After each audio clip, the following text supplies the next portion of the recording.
Hello, dear children. You're most welcome once again in calculus classes. आज हम आपके लिए लेकर आए हैं क्वेश्चन पेपर का सॉल्यूशन जो कि हम क्लास टेस्ट में हमने दिया था पेपर, उसका सॉल्यूशन हमारे सामने है। बहुत सारे बच्चों को क्वेश्चन पेपर में डिफिकल्टी थी और they were facing the difficulty in the question paper and student were telling कि इस क्वेश्चन पेपर वाज डिफिकल्ट, है ना। तो उस चीज़ को हम यहाँ पर रिमूव करने के लिए हम लेकर आए हैं टेस्ट पेपर का solution. So without delaying, I will start the question paper with the solutions now. So as you can see, the first question in front of you, the question one, number one is already written in front of you. For what value of k does the quadratic equation k minus 5x square plus 2k minus 5x plus 2 have equal roots? So we know the value of d. D means discriminant b square minus 4ac. This is the value of d. And for equal root, what we know? For equal roots, this d should be equal to 0. So value of d we will be keeping equal to 0. So this is, so what is the value of b here? This is the value of b. So this is 2k minus 5 whole square. This is the value of b minus 4. A means k minus 5 and c means 2 equal to 0. Okay, so what would come then? It would be a real one equal root, as we know d equal to 0. So we'll be keeping 2 and k minus 5 whole square minus 4. A value of a is also k minus 5 and value of c is 2 equal to 0. So it can be 4k minus 5 whole square minus 4 into 2 and k minus 5 is equals to 0. तो k minus 5 आप common निकाल सकते हैं। देखिए कहाँ से, ये k minus 5 यहाँ पर है। सो यहाँ बचेगा 4। अच्छा, 4 also we can take common. So I am taking 4 also common. So ये 4 भी कॉमन आ गया, k माइनस 5, तो यहाँ k माइनस 5 बचेगा और यहाँ बचेगा only 2 equals to 0। 4k minus 5 and k minus 7 equals to 0. तो then we found k equals to 5 and k equals to 7. But बच्चे यहाँ पर गलती मत करना है, आपको गलती नहीं करना है। देखिएगा यहाँ k equals to 5 भी आंसर है, k equals to 7 भी आंसर है और ये दोनों आंसर भी हैं। बट ये आपको कंफ्यूज करने के लिए दिया हुआ है। अगर हम k इज इक्वल्स टू 5 ले लेंगे तो देखिए स्क्वायर वाला टर्म ही गायब हो जाएगा। और ये कंडीशन हमको पता है, क्या पता थी कि जब भी हमारी कोई क्वाड्रेटिक इक्वेशन होती है a x square plus b x plus c equal to 0, तो हम लिखते हैं ए कैन नॉट बी 0, है ना। तो ये टर्म 0 नहीं हो सकता। और अगर आप के इक्वल्स टू 5 ले लेंगे तो ये टर्म 0 हो जाएगा। तो K equals to 5 is not answer and K equal to 5 ये आंसर नहीं है, तो ये भी नहीं हो सकता। तो only k equal to 7 is the right answer. I hope आप समझ गए होंगे। के इक्वल्स टू, अब देखिए next question, if the sum of zeros of polynomial, what is a polynomial 5x square minus 3 plus k x equal to k x plus 7 equal to 0। इनका क्या है, sum of the zeros of polynomial this is 0, then value of k is. तो हमको पता है what is the formula of sum of zeros. Sum of zeros equals to minus b upon a, alpha plus beta equal to minus b. What is the value of minus b? तो देखिए minus b का value है minus 3 plus k, ये value है हमारे पास। Then value of a is 5 and इनका concept है कि इनका जो सम दिया है, किसका सम दिया? जीरोस का सम। देखिए यहाँ जीरोस का सम क्या दिया? 0 दिया है, तो विल राइट 3 प्लस के अपॉन 5। दिस इम्प्लाइज दैट कि क्या होना चाहिए? 3 प्लस के इक्वल टू 0, तो value of k equals to minus 3।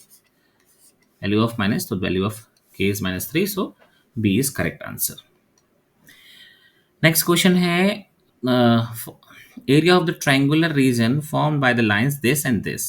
तो फर्स्ट ऑफ ऑल ऐसे वाले क्वेश्चन को आप बहुत आसानी से और बहुत क्विकली कर सकते हैं। जस्ट इमेजिन कि हमारे पास ये जो लाइन है वो ये हो गया 1, ये हो गया 2, ये हो गया 3, 4 एंड 5। सिमिलरली 1, 2, 3, 4 एंड 5, यहाँ पर ये 5 हो गया। सिमिलरली हियर -1, -2, -3, -4 एंड -5, ये 0। इक्वेशन हमारे पास है x plus 5 equal to x plus Y equal to 5। Equation हमारे पास क्या है, x plus Y equals to 5। तो अगर x का वैल्यू 0 रखोगे तो बाय 5 मिलेगा आपको। देखिएगा ये 1, ये 2, ये 3, ये 4, ये 5, ये आपको 5 मिलेगा। और अगर y 0 रखेंगे तो x 5 मिलेगा। तो लाइन कहाँ से पास होगी, लाइन देखो यहाँ से पास होगी इस तरह से, it is passing in this way ना। फिर नेक्स्ट इक्वेशन हमारा x minus Y equals to 5। when you'll keep x is equals to 0 y minus 5, तो देखिए -1 -2 -3 -4 एंड -5, ये -5 हो गया। y को 0 रखा हो तो x5, तो देखिए लाइन कहाँ से जाएगी, line will pass in this manner. आप देख रहे होगे एक ट्रायंगल बनकर तैयार हो गया, जो कि हमने पूछा है यहाँ पर। यही पूछा है कि area of the triangle region form by this line and x and y axis है ना, या वाई एक्सिस। तो ये वाई एक्सिस हो गया हमारे पास, और ये लाइन, तो ये ट्रायंगल बन गया। अब इस ट्रायंगल का बेस क्या होगा, देखो यहाँ से कितना ऊपर 5 है और 5 नीचे है, तो बेस कितना हो गया 10, और हाइट यहाँ से कितनी है 5। तो what is the area, area होता है half base into height, base 10 height 5 है। So what should be the answer, 25 square units. ये आपका b is correct answer. Next question, question number 4। It was easy question कि x plus y, sorry x plus 2y, x plus 2y and plus 7 equal to 0, and similarly what is written as 2x my plus ky plus 14 equal to 0, coincident line, coincident line that means infinitely many solution वाली condition है हमारे पास ये। तो वैस we know कि a1x plus b1y plus c1 equal to 0, a2x plus b2y plus C2 equal to 0. So what is the infinitely many solution condition? A1 upon A2 is equals to B1 upon B2 equals to C1 upon C2. So देखिए यहाँ पर 1 upon 2, 2 upon K, and this is 7 upon 14. So this 1 by 2 will come, this 2 by K will come, this is 1 by 2, 7 2 14. तो देखिए यहाँ पर क्या मिलेगा आपको, value of K equals to 4। Cross multiply कर देखेंगे, value of K equal to 4, first option A is correct answer. Next, fifth question. Again, the question is telling 2x plus 3y equal to 5, then 6x plus ky equal to 15. Question is telling what should be the value of k. For that, the equation must have no solution. So condition says a1 upon a2 is equals to b1 upon b2 but not equal to c1 upon c2. This is the condition for no solution. So here we find 2 upon 6 is equal to 3 upon k but should not be equal to 5 upon 15. It is coming 1 by 3 is equals to, it is coming 3 by k is not equal to 1 by 3. So what we are observing, if we'll take the value of, if we'll take these two values, now what would come? This is k equal to 9. Then we'll take 9. So 1 by 3. So 1 by 3, that means all three will be equal. So all three will be equal. That means we cannot take a k equals to 9. Otherwise suppose आप k equal to 9 लेंगे तो ये 1/3, 1/3 और 1/3 हो जाएगा। सो 1/3, 1/3 हो जाए तो वो तो इन्फाइनेटली मैनी सोल्यूशन हो जाएगा। और नॉट इक्वल टू के अगर आप यहाँ लेंगे k is not equal to 9, तो देखिए यहाँ पर हम कंडीशन लगाते हैं कि ये k इक्वल टू 9 तो हम नहीं ले सकते। आई होप समझ गए होगे।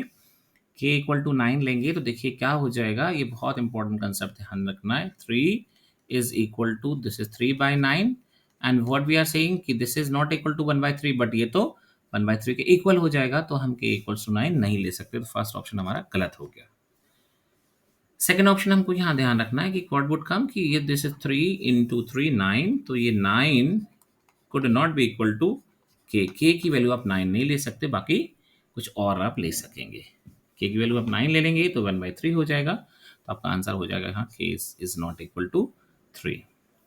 अब देखिए आप यहाँ पर k is not equal to 3 कुछ और लेंगे तो हो सकता है कि ये दोनों भी इक्वल ना आए। देखिए बहुत इंपॉर्टेंट कंसेप्ट है। तो best answer will be in this way कि we should not give this k equal to 9, we should give none of this, मतलब कोई भी यहाँ करेक्ट आंसर नहीं है। Okay, I hope you understood. फिर से समझेंगे।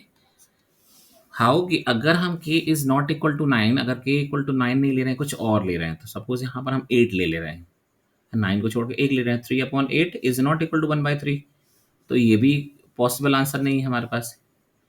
And suppose will take this is -1/9, तो ये भी ऑप्शन नहीं, तो what is the right answer? None of this is the right answer. Okay, अब हमारे पास नेक्स्ट क्वेश्चन आता है 4x² plus 3x plus 7 polynomial हमारे पास है। तो इसमें हमको वैल्यू निकालनी है किसकी? 1/अल्फा एंड 1/बीटा की। और उसने कहा अल्फा और बीटा जो है वो क्या है? हमारे जीरोस हैं। तो हमको पता है सम ऑफ जीरोस का फॉर्मूला क्या होता है? Alpha plus beta is equals to -b/a, so what would be the answer? -3/4। And alpha into beta का क्या होगा? c/a, so it will be 7/4. अब now we want to find out the value of 1/अल्फा plus 1/बीटा, तो ये हमको alpha और बीटा एलसीएम आ जाएगा, ये हो जाएगा beta plus alpha. Alpha plus beta का वैल्यू कितना है हमारे पास? -3/4, देखिएगा ध्यान से, और ये हमारे पास 7/4।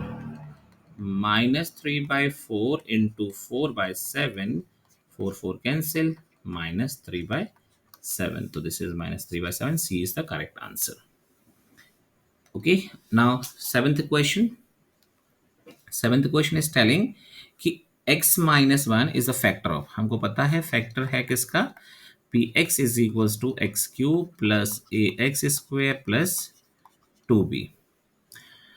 then we know कि x-1 is the factor of this, तो we have to take the value of x-1 equal to 0, तो हमको मिल जाएगा x is equal to 1 पर, ये फैक्टर है तो b1 की वैल्यू क्या होगी? 0 प्रोड्यूस करेगा ये, 1 का cube plus a 1² plus 2b, this is 0, this is 1 plus a plus 2b, and one more thing is given, a plus b equal to 4। 0 इस 1 को 1 रहने दो, यहाँ पर a, इस b को हम दो बार लिख सकते हैं, b प्लस b, तो this a plus b will be equal to, a plus b की वैल्यू कितनी है हमारे पास? यहाँ देखिए इतने की हमारे पास है 4, तो 0 इक्वल टू 1 प्लस 4 b, तो b हमको क्या मिलेगा? b इक्वल्स टू -5, b हमको -5 मिला है, तो a हमको मिलना चाहिए 9, समझ गए होगे? So a is equals to 9, b equals to -5, b is the correct answer. Next question देखिए, बहुत ही इंपॉर्टेंट क्वेश्चन था ये। ऐसे तो क्वेश्चन थोड़ा सा बड़ा लग रहा था आपको, लेकिन आपको पता है कि ये जो फंडा है ये बहुत ही कंसेप्ट क्लियर करने वाली चीज़ है कि हमको ऐसा जब भी कोई क्वेश्चन आए तो हमको ब्लाइंडली क्वेश्चन को सॉल्व नहीं करना है। बच्चे इसको क्या करते हैं? ब्लाइंडली सॉल्व करने से बैठ जाते हैं। दैट मीन्स उनको एक ही बात समझ में आती है कि एलिमिनेशन मेथड लगाना है और चलो शुरू हो जाना है, पर ऐसा नहीं करना है आपको इस क्वेश्चन में। जब भी आप देखिएगा क्रॉस में नंबर अगर सेम होंगे तो हम एक बार इनको ऐड करेंगे और एक बार इनको सब्ट्रैक्ट करेंगे, तो I am just adding them. Adding करेंगे तो देखिए 148 प्लस 231, व्हाट वुड कम? 379, देखिए ये आ जाएगा 379x, तो x की जगह m लिखा है हमने, 379 एंड इज इक्वल्स टू, देखिए ये हमारे पास 527 प्लस 610, ये हमको क्या मिल आगे देगा? This is 1137। अब देखिए 1137 को आप डिवाइड करेंगे 379 से, डिवाइड बाय 379, तो यू विल गेट 3, ये आपको 3 मिलेगा। दैट मीन्स हम यहाँ से पूरी इक्वेशन को 379 से डिवाइड कर सकते हैं। तो डिवाइड करने के बाद मिलेगा m plus n equal to 3। देखिए बहुत इजी से इक्वेशन बन गई हमारी, एक बार हमने इसको ऐड कर लिया। Now next time what to do? Next time हम क्या करना है इसमें, एक बार आप ऐड करने के बाद एक बार हम सब्ट्रैक्टिंग की प्रोसेस करेंगे, तो ताकि हमको इजी इक्वेशन मिल जाए। आई होप आप समझ गए हो एडिंग प्रोसेस, आप एक बार फिर से करके देखिएगा। अब now I am doing subtracting process. Subtracting process में हमको 148m plus 231n is equals to 527। 231m plus 148n equal to 610। अब हम उसको सब्ट्रैक्ट करेंगे। सब्ट्रैक्ट करेंगे तो आप देखेंगे 231 से अगर आप माइनस करेंगे 148 को, तो what will you come, what will you get? Sorry, 231 minus 148 you will get -83। m यहाँ हमको मिलेगा प्लस 83n और यहाँ मिलेगा हमको minus 610 minus 527, here also will get minus 83। Okay, minus sign आप कॉमन निकाल के हटा देंगे तो m minus 83n equal to 83, तो आपको मिलेगा m minus n equal to 1। क्या कर दिया हमने, 83 से इस इक्वेशन को डिवाइड कर दिया। Now we got m plus n equal to 3 and m minus n equal to 1। देखिए अब एक्यूरेसी बहुत काफ़ी हद तक मेंटेन हो जाएगी, तो हम इसको ऐड कर दें, m plus m equal to 2m plus minus cancel हो जाएगा, ये 4, तो will get m equals to 2। m का वैल्यू 2 मिला है, तो m का वैल्यू 2 मिला है तो n हमको मिल जाएगा 1। तो इसके अकॉर्डिंग हमारा कौन सा आंसर सही होना चाहिए था, m equal to 2 n equal to 1, that means b is correct answer. I hope आप समझ गए होंगे ये वाला क्वेश्चन भी। नेक्स्ट क्वेश्चन था बहुत ही इंपॉर्टेंट कि for what value the equation has real root. तो देखिए हमको पता है d इक्वल टू 0 पर भी रियल रूट होते हैं, पर इसकी कंडीशन क्या होती है, रियल एंड इक्वल, और d इज ग्रेटर देन 0 पर भी रियल रूट होता है ना, d इज ग्रेटर देन 0 पर भी रियल रूट होता है। तो दोनों के कंडीशन को हम कंबाइन लेके चलेंगे, d is greater than equal to 0, d means b square minus 4ac is greater than equal to 0। So d b का वैल्यू कितना है, 6k का whole square minus 4 into 9 into 4 is greater than equal to 0। 36k square minus this is also 4 9 जा 36 and into 4, मैं थोड़ा सा अलग रख दे रहा हूँ ऐसा, थोड़ा इजी समझने के लिए। 4 9 जा 36 हो गया होगा, समझ में आ गया होगा। देखिए यहाँ पर 4ac है, तो 4a मीन्स 9, c मीन्स 4। तो अब यहाँ पर हम देख रहे हैं कि what would be the right answer and what would be the right answer. तो देखिए 36 तो हम यहाँ से बाहर आउट कर दें, आई होप आप समझ रहे होंगे, 36 को आउट कर देंगे तो क्या बचेगा, हमारे पास बचेगा k square minus 4 is greater than equal to 0, तो k square is greater than equal to 4। अब देखिए हम बात करते हैं यहाँ पर, ये बहुत ही इंपॉर्टेंट क्वेश्चन था एक्चुअली, इस टाइप का क्वेश्चन आपको आना भी चाहिए। K square, what is the question solution, हमारे पास यहाँ क्या मिला है कि k square, sorry for that, what is the condition, हाँ what was the question, k square is greater than equal to 4। मतलब अगर हम बात करें नॉर्मली, अगर के स्क्वायर इक्वल टू 4 होता तो के इक्वल टू प्लस माइनस 2 हमारे पास आंसर आता है ना। तो इसके अकॉर्डिंग अगर हम देखें तो ये हमारा होगा 0 और ये -2 और ये +2। बट अगर देखें के स्क्वायर इज ग्रेटर देन 4, तो देखिए इस कंडीशन में आप इस वाले इंटरवल में बहुत इंपॉर्टेंटली समझिएगा चीज़ को, कि इस इंटरवल में आपको ये वाली चीज़ सेटिस्फाई नहीं होगी। मतलब यहाँ तक की कोई वैल्यू लोगे तो आपको ये चीज़ वैल्यू नहीं मिलेगी, तो आपको या तो के की वैल्यू 2 से बड़ी लेनी पड़ेगी या के की वैल्यू 2 से छोटी लेनी पड़ेगी, -2 से छोटी लेनी पड़ेगी। तो अगर हम इसको देखते हैं तो के की वैल्यू क्या हो गई, के इज ऑलवेज लेस देन और इक्वल टू -2 इस साइड से, और अगर यहाँ से देखें तो k is always greater than equal to 2 से। तो इन दोनों का यूनियन लिख देते तो, और हम कंडीशन लगा देते, थोड़ी सी यहाँ पर मिस्टेक थी क्वेश्चन में, जो ऑप्शन दिए थे वो 2 और -2 होना चाहिए था। ठीक है, तो ये हमारा 2 और -2 होता है, या फिर हम यहाँ पर नन ऑफ दिस भी आंसर ले सकते थे, लेकिन आंसर हमारे पास के इज ग्रेटर देन 2 और लेस देन इक्वल टू -2 से होगा। तो आई होप आप समझ गए होंगे solutions. I hope now last question, 1 mark question. So as I think you understood 1 mark questions, next class में I will be completing 2 mark and 3 mark questions.